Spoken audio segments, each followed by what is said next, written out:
Who was Aquila and Priscilla? Aquila and Priscilla யாரு அப்படின்னு நம்ம கொஞ்சம் தெரிஞ்சுக்கலாமா? Acts chapter 18 verse 2 and 3 வாசிப்போம்.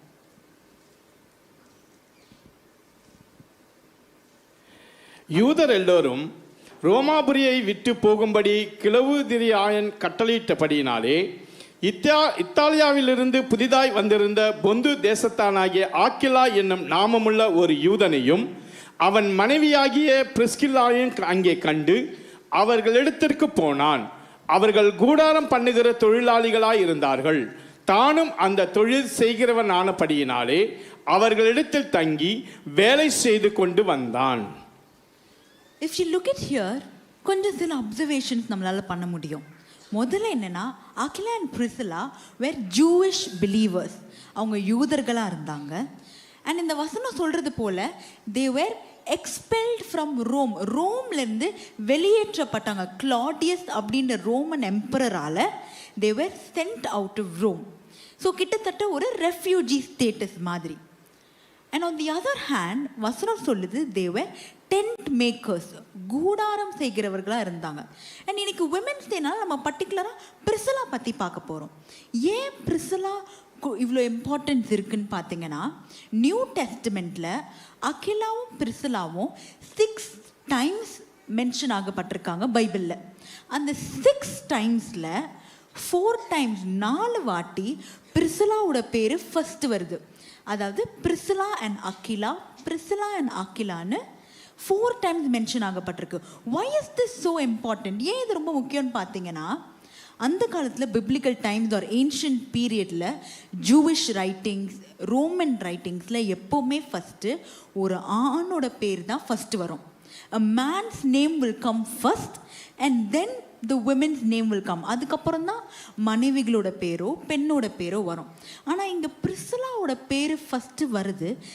It was very radical, it was very new, it was very important. So Bible ஸ்காலர்ஸ்லாம் நிறைய பேர் சொல்கிறாங்க இதுக்கு நிறைய காரணங்கள் இருந்திருக்கலாம்.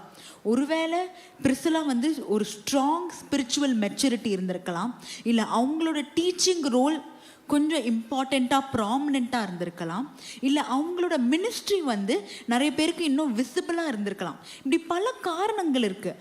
ஆனால் இதனால வசனத்தில் எங்கேயுமே அவங்க 2 பேருக்குள்ளேயோ ஒரு போட்டியோ ஒரு பொறாமையோ ஒரு காம்படிஷன், ஜெல்லசி, என்வி இல்லவே இல்லை. The Bible through Akila and Priscilla portrays a strong spiritual ministry partnership. ஒரு நல்ல ஸ்பிரிச்சுவலான ஊழியத்துக்கான ஒற்றுமை அகிலாக்கும் பிரிசிலாக்கும் இருந்தது. சர்ச் ஊழியம் வரும்போது ஹஸ்பண்ட் செய்கிறதுனால ஒய்ஃபுக்கு ஊழியம் இல்லைன்றது கிடையாது, மனைவி ஊழியம் செய்கிறதுனால ஹஸ்பண்டுக்கு எந்த ரோல்ன்றதும் கிடையாது. God beautifully delivers this pattern through Aquila and Priscilla and says church ஊழியம் ஒரு ஊழியம்னு எங்கே வந்தாலும் ஹஸ்பண்டுக்கும் ஒரு ஈக்குவல் ரோல் இருக்குது, ஒய்ஃபுக்கும் ஒரு யூனிக்கான ரோல் இருக்குது. அவர்கள் 2 பேரையும் கொண்டு ஆண்டவர் ஊழியத்தை, அவர் ராஜ்யத்தை ஸ்தாபிக்கிறார். எத்தனை பேர் அவர் ஆமேன்னு சொல்கிறீங்க? ஸோ இதில் பார்த்தீங்கன்னா பிரிசிலாக்கு டிஃப்ரெண்ட் ரோல்ஸ் இருக்குது. She was a church leader, she was a teacher, she was a mentor, ஒரு வழிகாட்டியாக இருந்திருக்கிறாங்க. And she was also a host of house churches. அந்த காலத்தில் வீடுகளை தான் சபை நிரூபிக்கப்பட்டது. இன்றைக்கி நம்ம லைஃப் குரூப்ஸ் நடத்துகிறோம்ல, எப்படி நம்ம வீடுகளில் லைஃப் குரூப்ஸ் ஹோஸ்ட் பண்ணுறது போல் she was a host of house churches and she was also a disciple maker. சீஷர்களை உருவாக்குறவளாக பிரிசிலா இருந்தாங்க. இது என்ன தெரியுமா காட்டுது நமக்கு? சர்ச் ஹிஸ்ட்ரியும் சரி, கிறிஸ்டியன் வரலாற்றும் சரி, God did not build that only on men. ஆண்களையும் பயன்படுத்தினார். அதே போல் அன்றைக்கும் இன்றைக்கும் பெண்களையும் ஆண்டவர் பயன்படுத்துகிறாரு. சபையை கட்டுறதுக்கு, விசுவாசிகளுக்கு போதிக்கிறதுக்கு, to spread the gospel. God used faithful women. So this women's day, if you think ஆண்டவர் என்ன ஊழியத்துக்கு பயன்படுத்துவாரா, ஆண்டவர் என்ன ராஜ்யத்துக்கு கட்ட, அவர் ராஜ்யத்தை கட்ட பயன்படுத்துவாரா? எத்தனை பேர் உலகம் உங்களை டிஸ்குவாலிஃபை பண்ணியிருந்தாலும், even if you think you are ordinary, God will use you. How many of you say an amen with me? Amen. So let's look at the first point today. God can use you even if you think you are just a normal ordinary person, நீயே உன்னை சாதாரணமானவள் என்று நினைத்தாலும் கர்த்தர் உன்னை பயன்படுத்துவார். வசனத்துக்குள்ள போலாமா? Acts 18:3 வாசிப்போம் திரும்பவும். அவர்கள் கூடாரம் பண்ணுகிற தொழிலாளிகளாய் இருந்தார்கள். தானும் அந்த தொழில் செய்கிறவனானபடியினாலே அவர்களிடத்தில் தங்கி வேலை செய்து கொண்டு வந்தான். When Paul arrived in Corinth, he wanted to establish a church, but he did not go around gathering famous influential people. பால் கொரிந்தில வந்த உடனே ஒரு சபை நிறுவிக்கணும்னு சொல்லிட்டு என்ன பண்ணல, போயிட்டு ஃபேமஸான ஆட்கள் யாரு, இன்ஃப்ளூயன்ஸ்க்குரிய ஆட்கள் யாரு, அவங்கள போய் கேதர் பண்ணல. The word of God says he met Aquila and Priscilla, and we know from the scriptures that they were tent makers, கூடாரம் செய்கிறவர்களா இருந்தாங்களாம். In other words, they were day-to-day working people.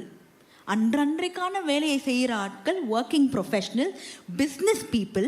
இவர்களை கொண்டு தான் ஆண்டவர் கொரிந்தில் உள்ள சபையை ஸ்தாபிக்கிறார். நீங்கள் நியூ டெஸ்டிமெண்ட்டில் வசனத்தில் பார்த்தீங்கன்னா ரொம்ப நிறைய சர்ச்சஸ் ஸ்தாபிக்கப்பட்டது வெறும் அப்பாஸ்டல்ஸையும் மிஷினரிகளை மட்டும் கொண்டு கிடையாது. ஆண்டவர் அவர்களையும் பயன்படுத்தினார். But also people like us, people who think we are ordinary. நான் வெறும் ஒரு வேலையை தானே செய்கிறேன், பிஸ்னஸ் செய்கிறேன், எனக்கும் ஊழியத்துக்கும் என்ன சம்மந்தம்னு யோசிக்கிறவர்களை கொண்டு ஆண்டவர் சபைகளை ஸ்தாபிக்கிறாரு. அதுவும் எடுத்த உடனே பெரிய பில்டிங்லலாம் செய்யல. எங்கே ஸ்தாபிக்கிறாரு தெரியுமா? வீடுகளில் ஸ்தாபிக்கிறார். God is not looking for people who are famous. Pastor சொன்ன மாதிரி he is looking for people who are faithful. ஆண்டவர் அழைப்பை கேட்ட உடனே, ஆண்டவர் என் வாழ்க்கையில் அழைச்சிருக்காரு, என் வாழ்க்கையில் ஒரு அழைப்பை வச்சிருக்காருன்னொடனே அவர்கள் வாழ்க்கையை திறந்து, ஆண்டவரே I listen to your call, I listen to your calling அப்படின்னு அவங்க இருதயத்தை திறந்து அவங்க அவைலபிலிட்டியை கொடுக்குறவங்களை கொண்டு தான் ஆண்டவர் அவர் ராஜ்யத்தை இன்னும் முன்னேற செய்கிறார். அப்படிப்பட்ட ஆட்களாக தான் அகிலாவும் பிரிசிலாவும் இருந்தாங்க. They were not famous. எடுத்த உடனே பேச்சு திறன் உள்ளவர்கள் இல்லை, ஃபெய்த்ஃபுல், உத்தமமும் உண்மையும் உள்ள ஆட்களாக இருந்தாங்க. ஃபார் எக்ஸாம்பிள் சொல்லணும்னா, நீங்கள் ஸ்கை ஸ்கிரேப்பர்ஸ் பார்த்துருக்கீங்களா? That is doll, very tall buildings. நிறைய சிட்டிஸில் இருக்க பில்டிங். இப்போ இந்த சிட்டி எடுத்துக்கிட்டிங்கன்னா இங்கே இருக்க இந்த டால் பில்டிங் தான் ஸ்கை ஸ்கிரேப்பர் அப்படின்னு சொல்லுவாங்க. Basically it will be the tallest building, ரொம்ப உயரமான building, glass building. So immediate நம்ம அதை யாராவது அந்த பில்டிங்கை பார்த்தா என்ன நினைப்போம்ப்பா, எவ்வளோ உயரமாக இருக்குல்ல, எவ்வளோ அழகாக கட்டியிருக்காங்கல்ல, பயங்கரமான ஆர்கிடெக்சர்ப்பா, அந்த கிளாஸை பாருப்பா அப்படின்னு நம்ம சொல்லுவோம். ஆனால் அப்படிப்பட்ட பில்டிங்க்கு ரொம்ப முக்கியமானது எது தெரியுமா? அதோட ஹைட் இல்லை, அதுக்கு முக்கியமானது அதோட ஃபவுண்டேஷன். இப்படிப்பட்ட பில்டிங்க்கு முக்கியமான பங்கு அதோட அஸ்திபாரம். அந்த அஸ்திபாரம் வீக்காக இருந்ததுன்னா, if the foundation of this building is weak, the entire building will collapse, no matter how tall it is. அப்படிப்பட்ட அஸ்திபாரமா, அப்படிப்பட்ட ஃபவுண்டேஷனாக தான் அகிலாவும் பிரிசிலாவும் இந்த சர்ச்சுக்கு இருந்தாங்க. they were not visible. எல்லாருக்கும் விசிபிளாக, பயங்கர டேலண்டடாக, எல்லாருக்கும் தெரிஞ்ச ஆட்களாக. ஏன்னா வேதத்தில் பார்க்கும்போது சர்ச் நிறுவனங்கன்னா நமக்கு பாலை தெரியும், பீட்டரை தெரியும், அப்பல்லோஸை தெரியும். நிறைய பேருக்கு அகிலா பிரிசிலாவை தெரியாது. ஆனால் அப்படி விசிபிளாக இல்லைன்னாலும் அவங்க தான் அந்த சபைக்கு அஸ்திபாரமாக இருந்தாங்க. பால் அவ்வளோ ஊழியம் செய்ய முடியுது, அவ்வளோ வேகத்தில் சபைகளை ஸ்தாபிக்க முடியுதுன்னா ஃபஸ்ட்டு ஏசப்பா காரணம். அதுக்கு அடுத்தது உண்மையான ஊழியர்களாகிய அகிலாவும் பிரிசிலாவும் போன்றவர்களும் காரணம். Because they were faithful. இன்னைக்கு ஆண்டவர் நம்மளை அழைக்கும் போது நம்ம இம்மீடியட்டாக என்ன தெரியுமா சொல்கிறோம்? ஆண்டவரே எனக்கு தெரியாது, எனக்கு இது வராது, நான் ரொம்ப சாதாரணமானவன், எனக்கு பேச்சு திறன் கிடையாது, நான் பயங்கர ப்ரீச்சர் கிடையாது, நான் தியாலஜியில் ரொம்ப ஸ்ட்ராங் கிடையாது, எனக்கு இந்த டேலண்ட் இல்லை, அந்த டேலண்ட் இல்லை அப்படின்னு நம்ம காரணம் கொடுத்துட்டே இருக்கோம். But God is not looking for preachers, he is looking for faithful people. He is not looking for talents. யாருக்கு அதிகமாக டேலண்ட், யார் இங்கே அதிகமாக ஃபேமஸ்ன்னு ஆண்டவர் தெரியல, எனக்காக யார் உண்மையாக ஊழியம் செய்வா. அதுவும் நீங்கள் அகிலா பிரிசிலா பற்றி நம்ம என்ன தெரியுமா கற்றுக்கணும்? ஊழியன்றது இந்த ஸ்டேஜில் நடக்கிறது மட்டும் கிடையாது. Ministry is not limited to a platform.